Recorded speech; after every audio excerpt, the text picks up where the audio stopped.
प्यारे छात्रों, सबसे पहले तो आपका chemistry point by Dhananjay Deep YouTube channel में आपका हार्दिक स्वागत है।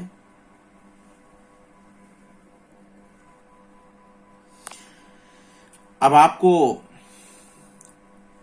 आज हम नया चैप्टर स्टार्ट करने जा रहे हैं, haloalkanes and haloarenes, जिसमें जो पहला वर्ड है हेलो एल्केन्स।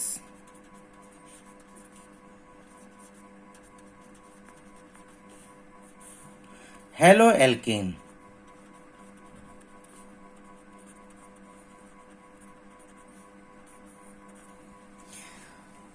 जैसा कि इसमें आपको दिखाई दे रहा है, ये दो चीजों से बना हुआ है, हेलो और एल्केन।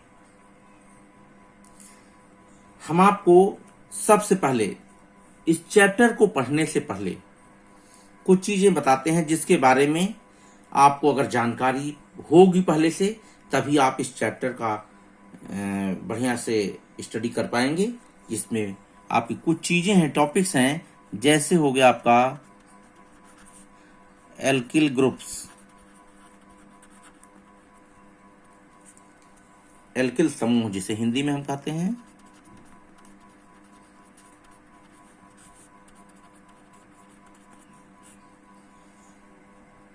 एल्किल समूह, हैलोजन,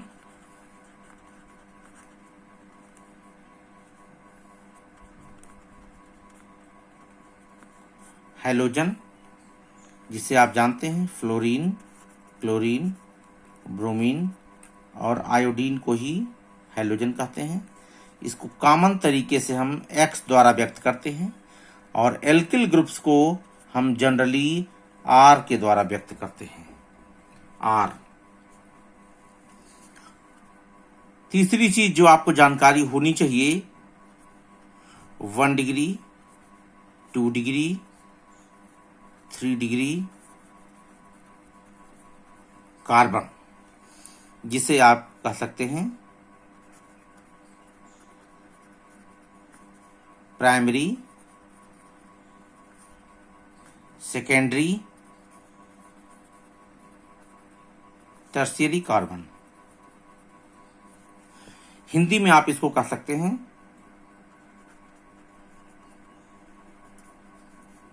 प्राथमिक, द्वितीयक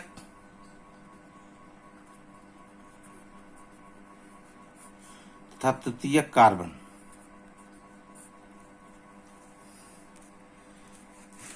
इसके आगे आप जो है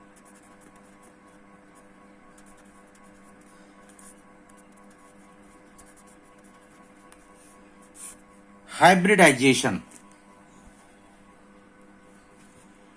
हाइब्रिडाइजेशन जिसे हिंदी में कहते हैं संकरण। इसके अतिरिक्त जैसे है न्यूक्लियोफाइल,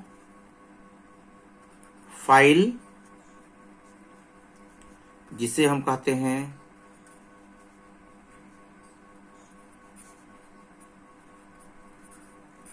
नाभिक स्नेही,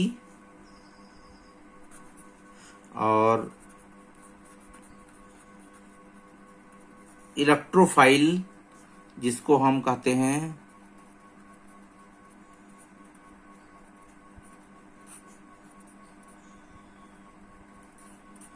इलेक्ट्रॉन स्नेही अभिकर्मक।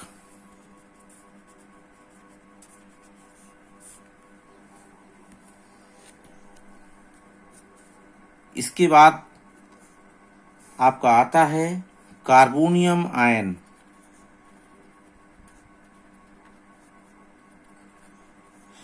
इसको कार्बोकैटायन भी कहते हैं,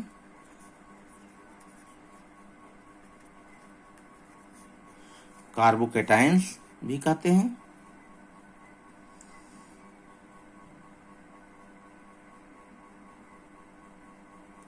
अब आपको इसके अतिरिक्त सिग्मा और pi bond, sigma and pi bonds, इन चीजों की आपको इस चैप्टर में विशेष तौर से जरूरत पड़ेगी।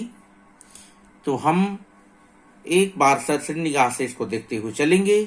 जैसे एल्किल समूह, जब किसी एल्केन से एक हाइड्रोजन निकाल दिया जाता है तो बचे हुए समूह को उस एल्केन का एल्किल समूह कहते हैं। हाइड्रोजन आपको हमने बता दिया कि इसको हम कॉमन रूप से X द्वारा व्यक्त करते हैं। क्या आपका एल्किल समूह पर पहले आ जाए, इसको हम R के द्वारा रिप्रेजेंट करते हैं। एल्किल समूह का एक वैलेंसी हमेशा खाली होती है, अर्थात हम ऐसे लिख सकते हैं R। इसके पहले इसकी एक वैलेंसी भी दिखाना जरूरी होता है, जो हाइड्रोजन निकाला जाता है एल्केन से। हैलोजन FCl-Bri अर्थात फ्लोरीन, क्लोरीन, ब्रोमीन और आयोडीन, इसको हम कॉमनली X द्वारा व्यक्त करते हैं। तीसरा आपका आता है 1 डिग्री, 2 डिग्री और 3 degree carbon, primary, secondary, tertiary carbon. इसको हम मोस्टली ऐसे ही आपको बता देते हैं। 1 डिग्री कार्बन वे कार्बन होते हैं जिससे डायरेक्ट केवल एक कार्बन जुड़ा होता है। 2 डिग्री कार्बन वे कार्बन होते हैं जिससे डायरेक्ट 2 कार्बन जुड़े होते हैं। 3 डिग्री कार्बन वे कार्बन होते हैं जिससे डायरेक्ट 3 कार्बन जुड़े होते हैं। तो ये आपका प्राथमिक कार्बन, द्वितीयक कार्बन और तृतीयक कार्बन भी हो गया। इसके बाद हाइब्रिडाइजेशन, जिसे हम संकरण कहते हैं, इसको आप sp, sp2, sp3 ये सभी एक बार पढ़ भी लेंगे। और इतना मतलब अब ये तो फिर बैक में हम चले जाएंगे, इसलिए इसको केवल हम यहीं पर इतना ही जिक्र कर रहे हैं। न्यूक्लियोफाइल, नाभिक स्नेही, जैसा कि नाम as the name indicated, nucleophile मतलब नाभिक से स्नेह करने वाला, न्यूक्लियस लवर, या आप कह सकते हैं ये आपका नाभिक से स्नेह कौन करेगा? नाभिक से स्नेह, चूंकि नाभिक पॉजिटिव होता है, न्यूक्लियस जो होता है एटम्स का वो पॉजिटिव होता है, तो उससे स्नेह करने वाला ऋणात्मक होगा। अर्थात न्यूक्लियोफाइल वे आप कह सकते हैं जितने भी एनायंस हैं, रेडायन हैं, वो सभी नाभिक स्नेही की भांति व्यवहार करते हैं। इसके साथ जितने भी ऋणात्मक स्पीसीज हैं वो धन की तरफ आकर्षित होते हैं, इसलिए इन्हें नाभिक स्नेही कहते हैं। इन्हें हम Nu निगेटिव के द्वारा व्यक्त करते हैं। इसी प्रकार से इलेक्ट्रोफाइल, इलेक्ट्रोफाइल का मतलब हो गया कि इलेक्ट्रॉन से स्नेह करने वाला या इलेक्ट्रॉन लविंग। ये इसको हम E+ के द्वारा व्यक्त करते हैं, अर्थात ये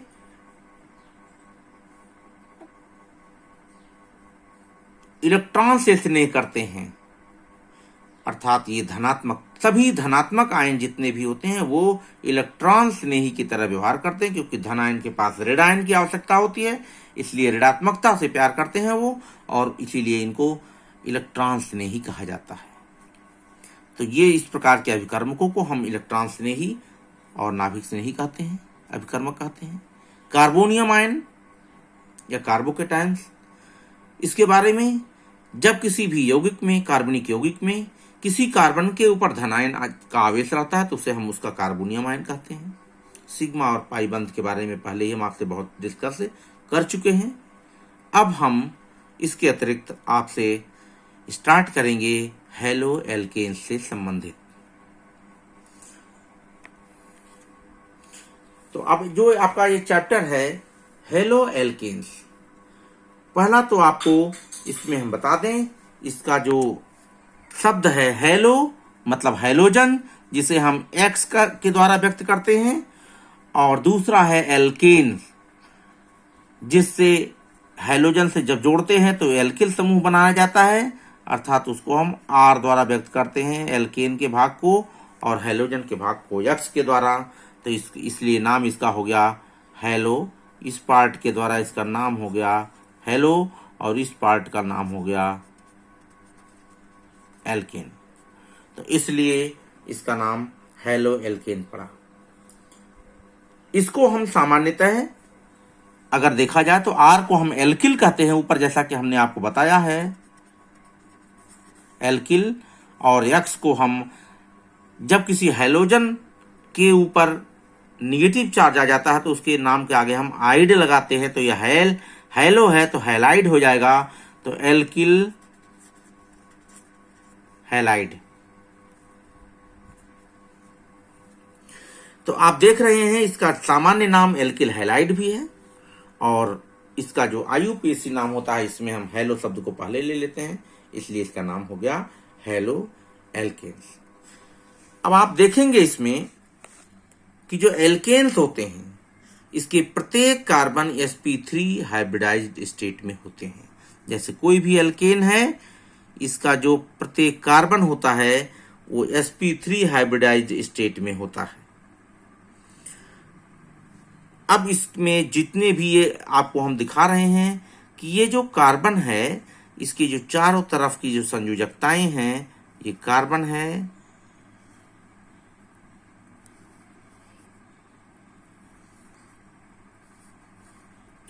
ये सभी sp3 हाइब्रिडाइज्ड ऑर्बिटल हैं।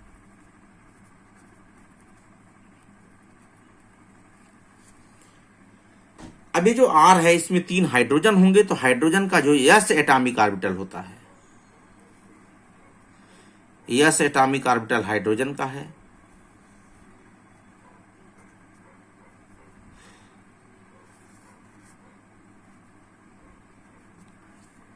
लेकिन ये जो आपका ऑर्बिटल्स है, ये हाइड्रोजन जो होते हैं इसमें p एटॉमिक ऑर्बिटल होता है, तो जो p एटॉमिक ऑर्बिटल का आकार जो होता है वो डंबल शेप होता है।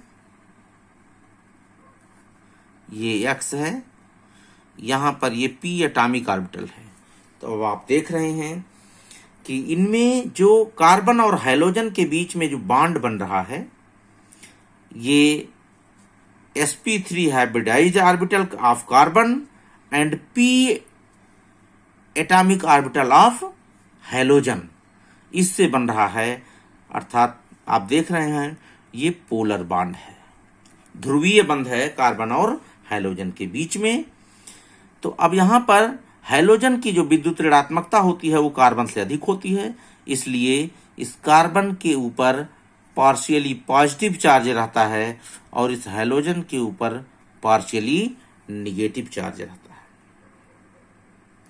अब यहां एक चीज और आपको बता दें कि संकरण के अनुसार इसमें जो प्रत्येक बॉन्ड है, इनके बीच का जो बॉन्ड एंगल है, किसी भी बॉन्ड के बीच का ले लें तो ये 109 डिग्री 28 मिनट ही होता है, जो एल्केन का नॉर्मल बॉन्ड एंगल है। अब आप देखेंगे कि ये जो पोलर बॉन्ड है कार्बन और हाइड्रोजन के बीच का, अब ये डिपेंड, जैसे X की जगह पर मान लीजिए Cl हो गया, तो यहां पर आपका 3p एटॉमिक ऑर्बिटल भाग लेगा। फ्लोरीन हो गया तो 2p एटॉमिक ऑर्बिटल भाग लेगा। ब्रोमीन हो गया तो यहां पर 4p एटॉमिक ऑर्बिटल भाग लेगा, और आयोडीन हो गया तो यहां पर 5p एटॉमिक ऑर्बिटल भाग लेगा।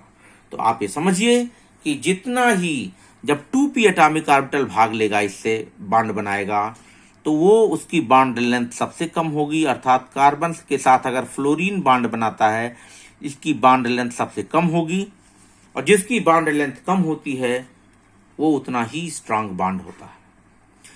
जब क्लोरीन इससे बॉन्ड बनाता है कार्बन से, तो उसकी बॉन्ड लेंथ इससे थोड़ी सी अधिक होती है। जब ब्रोमीन इससे बॉन्ड बनाता है कार्बन से, तो उसकी बॉन्ड लेंथ थोड़ी सी और ज्यादा होती है। और जब आयोडीन इससे बॉन्ड बनाता है तो उसकी बॉन्ड लेंथ सबसे ज्यादा होती है। तो आप देखेंगे कि जैसे जैसे बॉन्ड लेंथ बढ़ता जा रहा है कार्बन और हाइड्रोजन के बीच का, वैसे वैसे इसकी वीकनेस भी बढ़ती जा रही है। अर्थात यहाँ पर सबसे वीक बॉन्ड होगा आयोडाइड का, कार्बन से आयोडीन का, फिर उससे कम ब्रोमीन का, उससे कम क्लोरीन का, और सबसे स्ट्रांग बॉन्ड होता है कार्बन और फ्लोरीन के बीच बना हुआ। यही इनकी क्रियाशीलता का भी आधार है। अर्थात जो बॉन्ड जितना जल्दी टूट जाएगा वह उतना ही ज्यादा क्रियाशील होगा।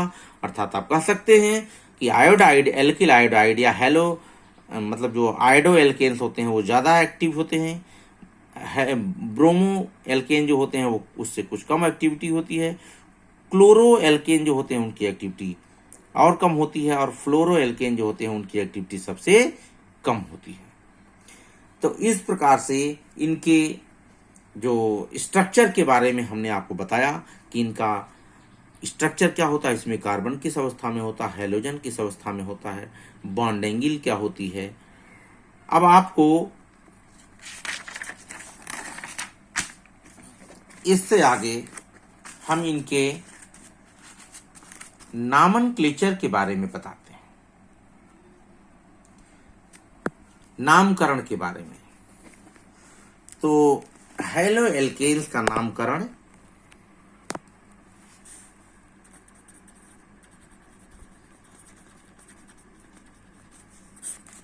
नामनक्लेचर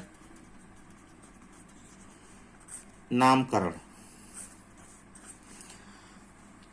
आपको हमने पहले ही बता दिया कि इनके नाम दो प्रकार के होते हैं, एक तो सिंपल नेम जिसे हम एल्केल हैलाइड कहते हैं, और दूसरा है इनका जो आईयूपीएसी नेम, आईयूपीएसी नाम जो इनका है हेलो एल्केन्स का, उसको जो है लिखना थोड़ा सा नियमों के आधारित होता है, आईयूपीएसी नाम। तो इसी को हम केवल आपको बताएंगे, आईयूपीएसी नामनक्लेचर हेलो एल्केन्स का। इसको आईयूपीएसी नेम जानने के लिए हेलो एल्केन्स का हमें सबसे पहले कुछ नियम होते हैं, उस नियम को जानना आवश्यक होता है। तो डियर स्टूडेंट्स, इसके पहले नियम क्या हैं? Selection of continuous longest carbon chain, ठीक है, सतत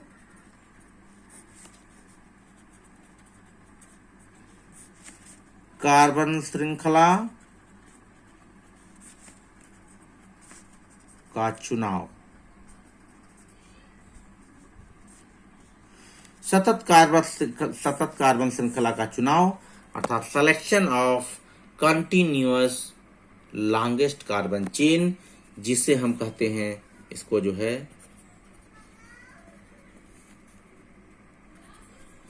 पेरेंटल चेन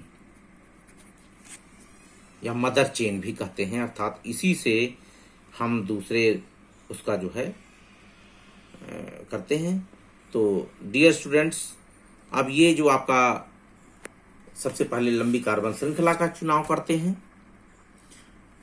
दूसरा इसका जो नियम है, जैसे अब आप एक कार्बन हो गया,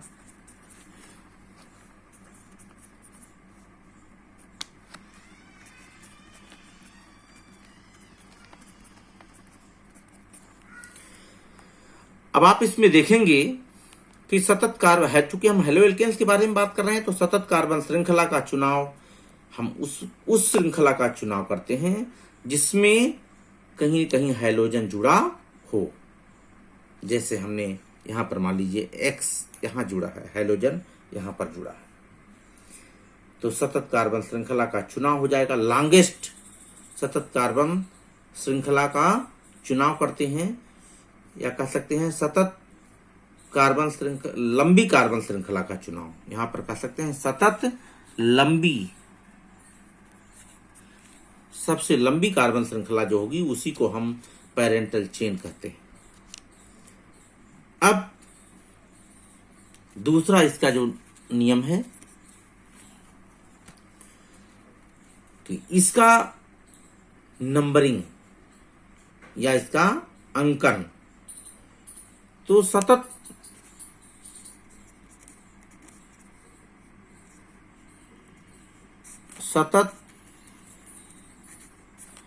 लंबी कार्बन श्रृंखला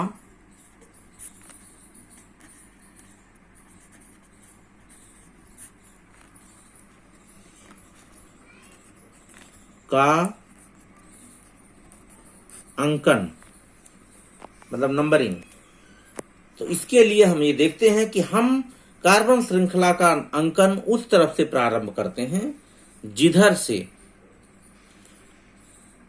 इस पर जो सब्स्टिट्यूएंट हो उसको मिनिमम अंक प्राप्त हो।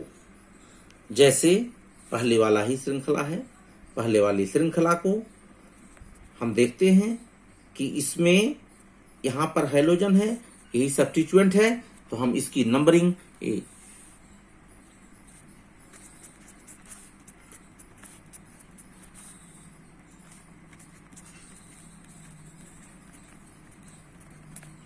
अब यहां पर हेलोजन है तो इसकी नंबरिंग हम करते हैं 1 2 3 4 5 6 7। यहां से हम इसकी नंबरिंग करेंगे जिससे हेलोजन से जुड़े हुए कार्बन को मिनिमम अंक मिला। अगर हम इधर से काउंटिंग करते हैं इधर से तो ये हो जाएगा 1 2 3 4 5 6 7। और अगर हम इधर से करते हैं तो कार्बन से जो हेलोजन से जुड़ी हुई कार्बन को इधर से करते हैं तो 6 अंक मिल रहा है, इधर से कर रहे हैं तो 2 मिल रहा है, अर्थात ये रूट सही है और ये रूट गलत।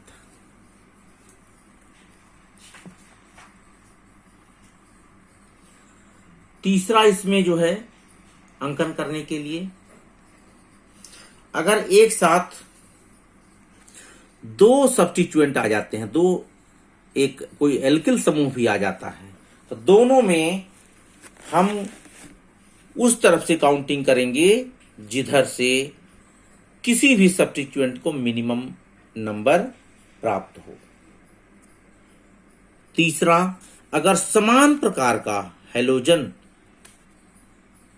एक से अधिक बार आ जाए तो किसी भी तरफ से जिधर से मिनिमम नंबर पहली बार मिला उधर से करके फिर उसके लिए डाई, ट्राई और टेट्रा शब्द का प्रयोग करेंगे। लेकिन ये ध्यान देंगे कि उस हेलोजन के पहले उसकी संख्या भी लिखी जाती है। जैसे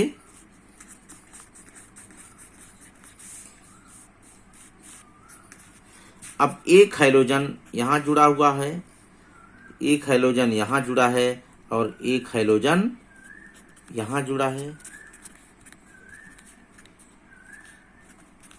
तो आप देखेंगे 1 2 3 4 5 6 7। तो हेलोजन कहां कहां जुड़ा? 2 पर, 3 पर और 5 पर। तो इसका हो जाएगा 2 3 5। ट्राई हेलो हेप्टेन, यहां पर ट्राई लग गया। लेकिन अगर एक से अधिक प्रकार के हेलोजन लगे हों तो जिसको मिनिमम नंबर जिधर से मिलता है किसी भी एक को उधर से ही काउंटिंग करेंगे और उनके नाम लिखने के लिए सब अल्फाबेट का प्रयोग करते हैं। जिसके नाम का अल्फाबेट पहले आएगा उसका नाम पहले से लिखा जाएगा। जैसे